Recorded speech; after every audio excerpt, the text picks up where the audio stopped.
and welcome to Studio 501c3. I'm your host, Kim Jones, Executive Director of the Nonprofit Village. Our show features nonprofit organizations that get designated as 501c3s by the IRS because they provide a public benefit. And in most cases, your donations are tax deductible. Nonprofit Village is proud to partner with Montgomery Community Media on this show.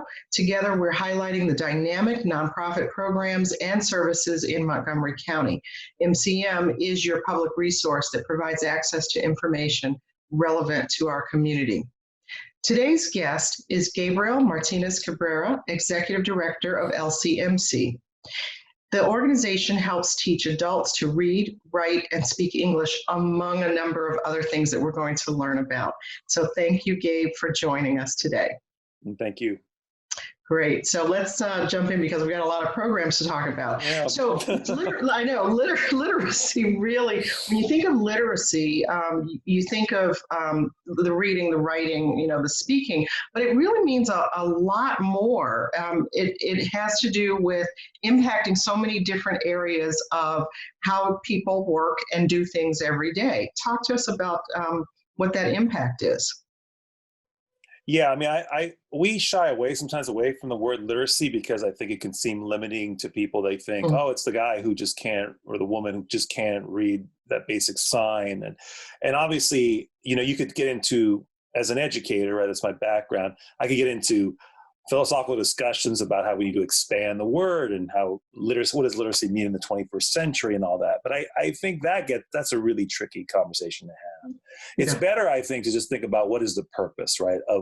For us, what is the purpose of teaching adults who are lower skilled and underserved, right? Because that's our charter.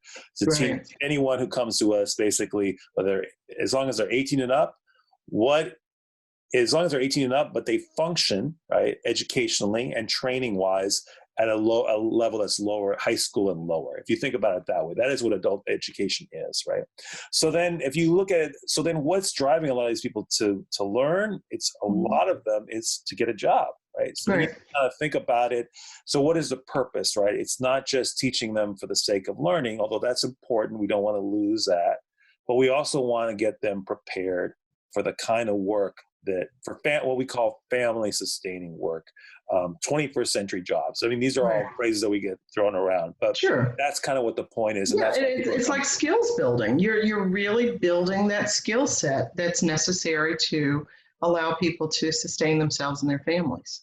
And geared specifically, right, to those adult learners who are not getting served. They're, again, all these are jargon terms, right? But marginalized, underserved, these populations that are underrepresented, basically. Okay. And some of the programs that you do offer, they sometimes are segmented into, digital learning and workforce development learning and other things. Also access to other educational resources, whether it's GED or higher education. So talk to us about the programs that you're offering. Yeah, so we run a range of programs. We run, a lot of our work is ESL, but we certainly have, like you said, GED, and then most recently we added workforce training, so workforce development. And that can be a number of things. That can be everything from resume workshops to mock interviews, but could also be at a deeper level certification programs for folks if they want to get certified, let's say, in customer service or in hospitality. There's that certification. They also can get certified to do computer-oriented stuff, work in an office, Excel certifications, Windows. And then the next step, obviously, something we'd like to start working towards is also working towards helping people who are entrepreneurial, right? Lots of folks who come to us, maybe their goal isn't ultimately to go to college, but if it is, that's great, and we'll support them. But if they come to us and say, I have a skill and I need to make money right now at that skill, but they don't know how do they get that loan? How do they get that business loan? Right. How do they start, right, in the American if they're immigrants, how do they start in the American system, which they don't know.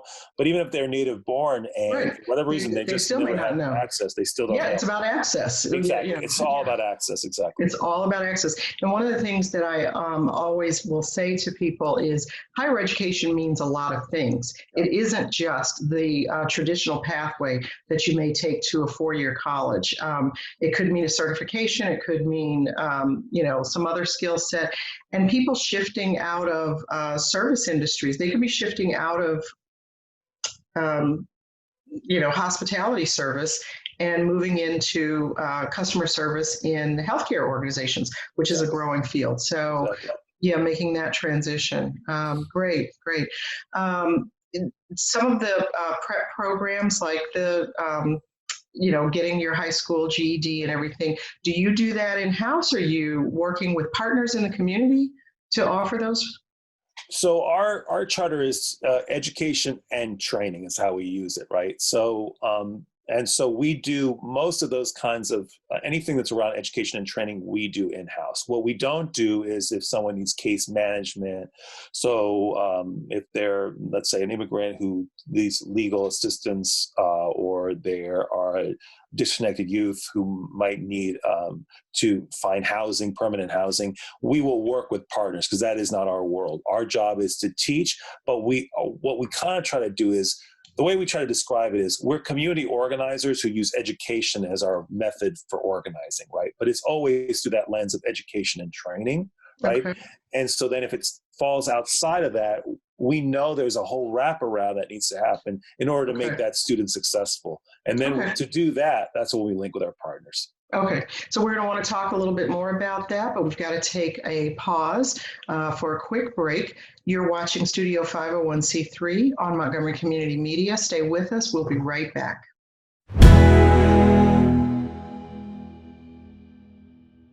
Jimmy can't sing and Tommy can't dance, so we're gonna put some ants in their pants. Aww, they walk like a monkey, hop like a bunny. Isn't that funny? Ants in their pants, they've got ants in their pants. They've got ants in their pants, they've got ants in their pants. Ants in their pants, they've got ants in their pants. They've got ants in their pants. They've got ants in their pants. One more time. Jimmy can't sing and Tommy can't dance, so we're gonna put some ants in their pants. Aww. Kids will spend 22 minutes watching us, the super duper party troopers, sing about ants in their pants. Isn't that funny? Ants in their pants, they've got ants in their pants. They've got ants in their pants. Brushing for 2 minutes now can save your child from severe tooth pain later. 2 minutes, twice a day. They have the time.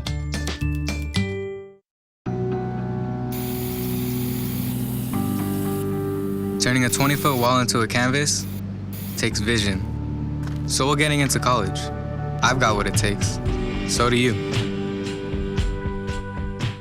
But it would be safe to keep your distance until no secret that makes you smile. Reliable sources say that chicken soup has proven He's found their way out of this dangerous, but until they are returned.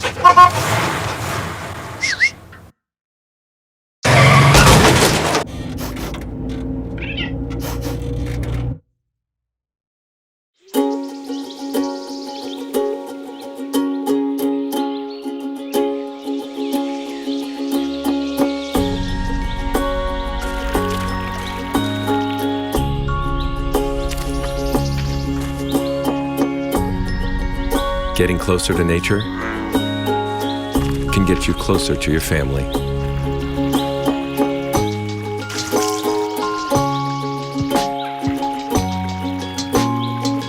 Go to discovertheforest.org.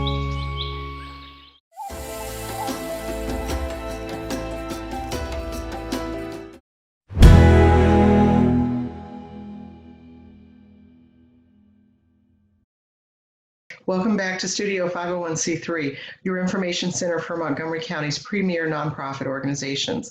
I'm Kim Jones, and with me today is Gabriel Martinez Cabrera, the Executive Director of LCMC. So welcome back.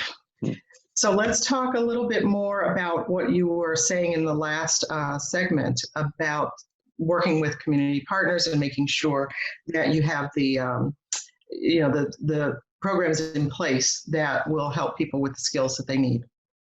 Sure. So partners, some partners that come to mind, like Casa de Maryland would be a fantastic example. They're a fantastic group. Obviously they do some education as well, but I think if you talk to Gustavo, who runs that group, what is their main purpose?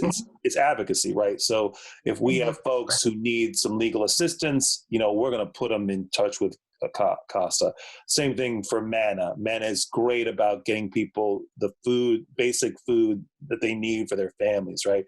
And so what we're trying to do is we're trying to do programming at those specific sites because those clients already know them, and then we're just an added benefit that we bring to them. Oh, wow. Okay. Our whole model is really trying to go where other people aren't, to take education into those corners where it's harder to reach them. Yeah, well, it makes sense to bring people together so they don't have to have such a disjointed kind of system of, I have to go here for this and there for that. So yeah, what about the future? What are some of the plans that you have moving into the future? What do you want to be doing?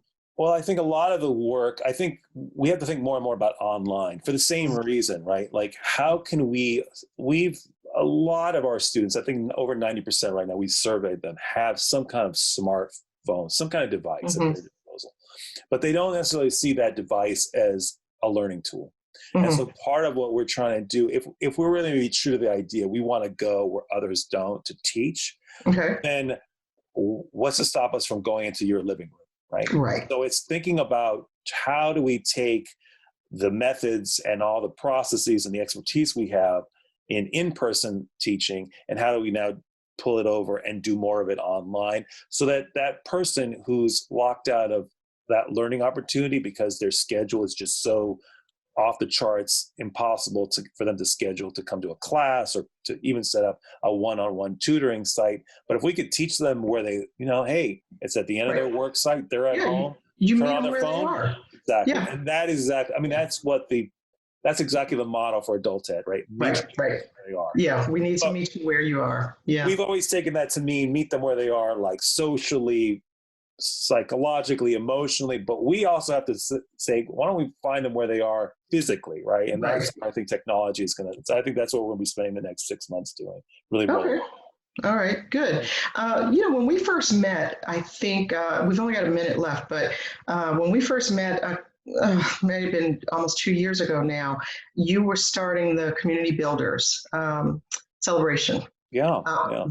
20 seconds. Can you give me a little bit about what that's all about? Yeah, sure. So it's true to our brand, right? It's bringing together, it's awarding a community leader of the year, a business leader of the year, a student of the year, and a scholar of the year. And again, it's that model of saying we're about the community, we're teachers, but we're community educators, right? Okay. And that means you have to be rooted in the community, and the best way for us to do the work is to pull these different strands. We need that community leader, civic leader, we need that employment business person, and we need the educators to do together. And that's what the award ceremony is about. All right, good. So we're going to look forward to that, and we're going to learn more about it when we put up your website. I had a lot more questions, but I'll talk to you offline a little bit more. That's all the time we have today. I want to thank Gabriel Martinez Cabrera, the Executive Director of LCMC, being here and sharing all this information. For more information about how you can help or get more details about their programs, visit the website at lcmcmd.org. And then we want you to join us next time on Studio 501c3, your window on nonprofits in Montgomery County. I'm Kim Jones, Executive Director of the Nonprofit Village. See you next time. This episode of Studio 501c3 was sponsored by MBA Growth Partners.